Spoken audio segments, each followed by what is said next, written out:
15 বছর বয়সে আমার বিয়ে হয়। 10ম শ্রেণীতে ওঠার পরেই আমার বিয়ে হয়ে যায়। সাবালিকা হতে না হতেই বিয়ে নামের দায়িত্বটা আমার মাথায় বোঝা হয়ে পড়ে। কামুকতায় অধিকার আদায়ে প্রতি রাতেই স্বামী হিসাব করে পাই পাই করে আদায় করে নেয় তার অধিকার। তখন না বুঝতাম স্বামীর মন, না বুঝতাম সংসার।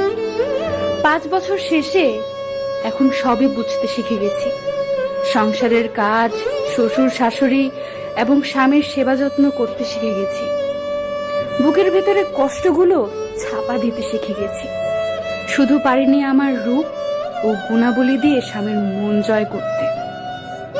তাই জীবনে আর যাই করেন, মেয়ে হয়ে কখনো নিজের পায়ে না দাঁড়িয়ে, নিজেকে যোগ্য প্রমাণ না করে এমন কাউকে বিয়ে করবেন না যার হাতে নির্যাতনের শিকার হতে হয়।